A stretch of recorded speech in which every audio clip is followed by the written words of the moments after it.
कहानी की शुरुआत में हमें बताया जाता है कि दानव पात पर अनगिनत राक्षस और आत्माएं छिपी हुई है। ये दुनिया का सबसे खतरनाक रास्ता है। यहाँ तक कि देवता भी इस जगह पर पैर रखने की हिम्मत नहीं करते। इस पूरे रास्ते में मौजूद राक्षस दो प्रकार के हैं, प्रकाश आत्माएं और दूसरी अंधकार आत्माएं हैं। प्रकाश आत्माएं व्हाइट फर वाले मंकी को कहा जाता है, जिन्हें मकाक के नाम से भी जाना जाता है। दोनों मंकी के ट्राइब अपने अपने एरिया पर नियंत्रण रखते हैं, पर इन दोनों की लड़ाई कभी खत्म नहीं हुई। डार्क मंकी हमेशा व्हाइट मंकी के इलाके में कब्जा करने की कोशिश करते। ऐसी स्थिति में हुआ कबीले के जो इंसान इस जगह पर रहते हैं वो बस जिंदा रहना चाहते थे, इसीलिए वो व्हाइट मंकी के प्रोटेक्शन में रहते हैं। ये कहानी हुआ कबीले की एक बूढ़ी दादी माँ अपने बच्चों को सुना रही होती है। एक लड़का पूछता है कि क्या ये काली शक्तियों के राक्षस इतने ज्यादा भयानक हैं जो वो सभी को मारना चाहते हैं। दादी माँ बताती है कि वो सब फियर्स ही नहीं बल्कि कई सारे गलत काम करते हैं जिसकी तुम कल्पना भी नहीं कर सकते। यहाँ तक कि हमारे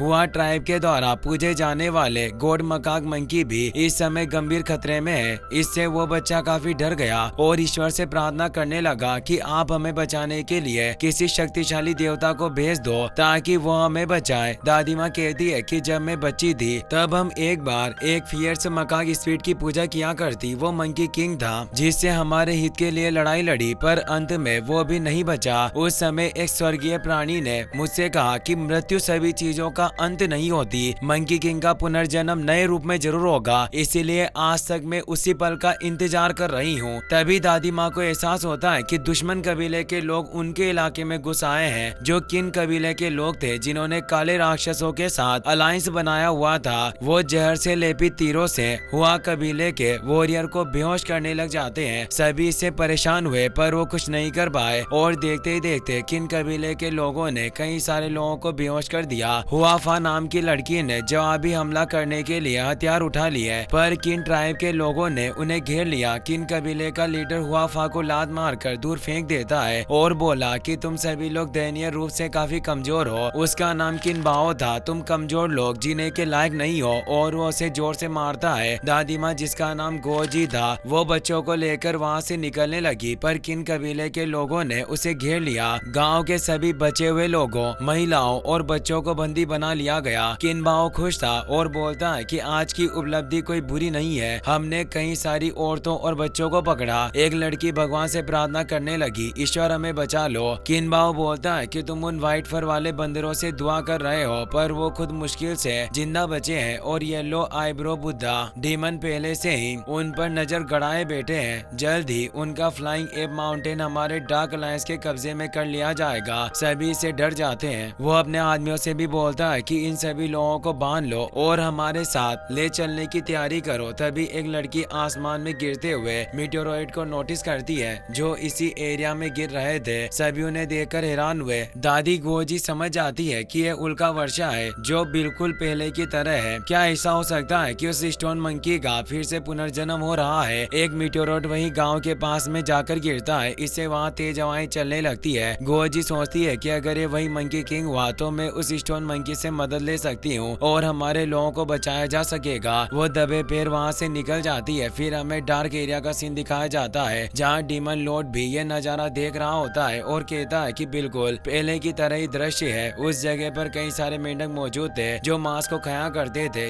यही वो येलो आईब्रो वाला बुद्धा डीमन होता है जो व्हाइट फर मंकी का खात्मा चाहता था। वो अपने साथी से बोलता है कि मेरे प्रसाद में इतनी कमी क्यों हो रही है। दरअसल वो इंसानों का मांस और हाई पावर वाले लोगों की बॉडी को ही खाता था, जिससे उसकी बॉडी स्ट्रॉन्ग होती और वो अपनी बॉडी को पोषण दे पाता था। वहाँ उसका एक सेवक आता है जिसका नाम शेन था। वो कहता है कि मास्टर आप चिंता ना करें, आपके लिए सब कुछ तैयार कर लिया गया है और जल्दी मेरा भाई उस फ्लाइंग एप माउंटेन पर पहुंच जाएगा और इंसानों की तरह उन लोगों की बॉडी को भी आपके लिए पेश किया जाएगा। येलो आईब्रो डीमन बोलता है कि यह काफी अच्छा होगा, तुम अगर मेरे लिए काम करते हो तो मुझे किसी चीज की चिंता करने की जरूरत नहीं। हमारे इस राक्षस पात पर सभी लोगों के बीच बंदर ही हमेशा से मेरे पसंदीदा रहे हैं और मैं उन्हें ही खाना पसंद करता हूँ और तुम मेरे पूरे डार्क अलायंस में मेरे सबसे भरोसेमंद सहयोगी हो। शेन कहता है कि आपके मार्गदर्शन के बिना मास्टर में और मेरा भाई आज इस मुकाम पर नहीं पहुँचे होते। हम आपकी इस दयालुता को कभी नहीं भूलेंगे। तभी एक डीमन उसे खाने के लिए उसकी तरफ बढ़ता है, इसीलिए येलो डीमन उसे मांस का एक टुकड़ा दे देता है और शेन से पूछता है कि अब तुमने कितने माउंटेन पीक को अपने कब्जे में कर लिया। वो बताता है कि अगर एक बार मेरा भाई सफेद फर वाले मका कबीले को जीत ले तो वो फॉलिंग एप माउंटेन भी हमारे कब्जे में होगा। येलो डीमन बताता है कि आज मुझे कुछ अजीब सा महसूस हो रहा है। 60 साल पहले जो उल्का वर्षा दिखाई दी थी वो आज फिर से दिखाई दी, जिससे मुझे डर है कि एक भयानक मकाक दानव पैदा होगा जैसे पहले हुआ था। पर अफसोस की बात है कि मैं उस मंकी किंग को खाकर उसका मजा नहीं ले पाया, पर अब मुझे एक और मौका मिला है। इस बार मैं उसका धीरे धीरे स्वाद लूंगा। वहीं अब हमें मीटेओराइट स्पेस का सीन दिखाया जाता है जहां एक डिवाइन फायर स्टोन मंकी को जगाती है और उसे अपने साथ ले जाने लगती है। मंकी किंग उससे पूछता है कि तुम हो कौन। वो बताती है कि मैं ज्ञान की एक प्राचीन चिंगारी हूँ, मैं इस दुनिया की सभी चीजें जानती हूँ जिससे तुम्हारा पास्ट और फ्यूचर भी शामिल है। पर मंकी किंग को खुद अपने पिछले जीवन के बारे में याद नहीं होता। वो उसे एक पेड़ के पास ले आई जिस पर वो डिवाइन फायर एक्टिवेट होती है। वो जेड लोटस से बना हुआ पेड़ था। वहाँ एनर्जी से उसे कई सारे लोगों के चित्र दिखाए जाते हैं और बताती है कि ये सभी लोग तुमसे बहुत ही ज्यादा गहराई से जुड़े हुए हैं। एक एक करके इस दुनिया में तुम सभी से मिलोगे, जिसमें 9 टेल फॉक्स भी थी और कई सारे डीमन के साथ वो येलो आईब्रो बुद्धा डीमन भी था, जिसके साथ भी मंकी किंग की फाइट हमें फ्यूचर में देखने को मिलेगी। चिंगारी बताती है कि बहुत समय बाद मुझे एक मुकदमे का सामना करना पड़ा जिससे अब तुम्हें ही मेरी रक्षा करनी होगी। मंकी किंग बोलता है कि भला मैं तुम्हारी रक्षा क्यों करूंगा। डिवाइन फायर बताती है कि तुम अब भी पहले की तरह ही जंगली हो। वास्तव में यह नटखटपन ही तुम्हारा सच्चा स्वरूप है और यही तुम्हारी उन्नति का मूल भी है। अब वो उस पेड़ से लिपटे हुए क्रिस्टल से ऊपर जाने लगती है। मंकी किंग पूछता है कि मुझे सच बताओ कि तुम कौन हो, पर वो कहती है कि जब तुम्हारी ये यात्रा पूरी हो जाएगी तो तुम अपने भगवान से मिलोगे और तुम्हें पता चल जाएगा कि मैं कौन हूँ। अब तुम्हें आगे बढ़ना होगा क्योंकि ये दुनिया तुम्हारा इंतजार कर रही है। इसी के साथ वो मीटेओरॉइड नष्ट हो जाता है और मंकी किंग अब बाहर आ जाता है। पत्थर से जमा होने की वजह से मंकी किंग का दिल भी स्टोन का था और उसके पास उसका वही स्टाफ होता है, पर वो कान के बजाय उसके गले में लिपटा हुआ था। तभी दादी गोजी भी वहाँ पहुंची। मंकी किंग एक छलांग में उसके पास जाकर पूछता है कि बुढ़िया आखिर तुम हो कौन और मुझे क्यों घूर रही हो। वो कहती है कि तुम तो वही स्टोन मंकी हो, क्या तुम्हें मैं याद नहीं हूँ। 60 साल पहले भी हम ऐसे ही मिले थे और मैं कब से तुम्हारा इंतजार कर रही हूँ। तभी वो डिवाइन फायर बाहर आती है और गोजी से कहती है कि तुम्हें अपने इस भाग्य को आगे ले जाना होगा और वो गोजी की बॉडी में समा जाती है जिससे वो 60 साल पहले की तरह एक जवान लड़की में बदल जाती है। मंकी किंग कहता है कि तुम इस रूप में काफी अच्छी लग रही हो। गोजी काफी हैरान थी पर उसे कुछ समझ नहीं आता कि आखिर हो क्या रहा है। तभी वो ब्लैक मंकीज को देखती है जो व्हाइट फर वाले मंकी के इलाके की तरफ बढ़ रहे थे। इससे गोजी समझ जाती है कि उनकी जान खतरे में होगी। वह मंकी किंग से बोलती है कि हमें व्हाइट फर वाले मकाक बंदरों की मदद के लिए जाना होगा क्योंकि उनकी वजह से ही हमारा फ्लाइंग एप माउंटेन सुरक्षित है। वो कहता है कि ये सब तो ठीक है पर इसमें आखिर मेरा क्या संबंध है। वो बताती है कि बेशक ये तुम्हारे लिए मायने रखता है क्योंकि मैं जानती हूँ कि तुम सबसे ज्यादा स्ट्रॉन्ग हो और हमेशा ताकतवर लोग ही कमजोरों की रक्षा करते हैं और यही तुम्हारी ताकत का असली अर्थ है। मंकी किंग इस बारे में सोचने लगता है। तभी हम देखते हैं कि एक फॉक्स लेडी उन्हें देख रही थी। फौजी जबरदस्ती मंकी किंग को अपने साथ लेकर जाने लगती है। वहीं फ्लाइंग एप माउंटेन पर ब्लैक मंकी पहुंच गए थे और वो उन मंकी को मारना स्टार्ट कर देते हैं। मका किंग को एहसास हो जाता है कि जरूर कुछ गड़बड़ है और वो सभी सतर्क हो जाते हैं। ब्लैक मंकीज ने उन्हें चारों तरफ से घेर लिया था। जियाओ लियू भी लड़ने को तैयार हो जाती है जो मका किंग की बेटी थी। ब्लैक मंकी बोलता है कि आज तुम लोग नहीं बचोगे और वो उन सभी मंकी किंग के बच्चों को किडनैप करने लग जाते हैं। मका किंग को काफी गुस्सा आया और वो अपने सभी वॉरियर से बोलते हैं कि हमला करना स्टार्ट करो और अब ब्लैक और व्हाइट मंकी के बीच फाइट स्टार्ट हो जाती है। व्हाइट मंकी पावरफुल थे जिससे वो ब्लैक मंकीज को मारकर अपने बच्चों को बचा रहे थे। कई सारे बंदर ने एक साथ मका किंग को घेर लिया पर राजा उन्हें आसानी से दूर फेंक देते हैं और बोले कि तुम आखिर सोचते क्या हो कि हम व्हाइट फर वाले मकाक मंकी कमजोर हैं। आज तुम सभी मारे जाओगे और वो एक मंकी को पंच करने के लिए आगे बढ़े, पर अब ब्लैक मंकी को लीड करने वाला शेन का बड़ा भाई वहाँ जाता है, जो लाल पूंछ वाला बंदर होता है। वो मकाक किंग को किक मारकर दूर फेंक देता है और बोलता है कि तुम काफी कमजोर हो, फिर भी इतने अहंकारी हो, आज इस पूरे दानव पास से तुम्हारा नामो निशान मिट जाएगा। मकाक किंग कहता है कि अभी मैं हारा नहीं हूँ, तुम नीच लोगों से हम इतनी जल्दी हार स्वीकार नहीं करेंगे। लाल पूंछ वाला बंदर बोला कि तुम काफी कमजोर हो, मैंने अभी अपनी पावर के सिर्फ 10 हिस्से का इस्तेमाल किया और तुम दूर जा गिरे। मकाक किंग कहता है कि तुम मुझे कमजोर मत आको, और वो उसे मुक्का मारने आते हैं, पर वो आसानी से बचकर दूर फेंक देता है और बताता है कि अब ये फ्लाइंग एप माउंटेन पर मेरा अधिकार होगा, और वो फुल पावर से पंच करता है। मकाक किंग भी उसे पंच मारते हैं, पर लाल पूंछ बंदर की पावर इतनी फियर्स थी कि मकाक किंग की हड्डियां टूट जाती है, और अब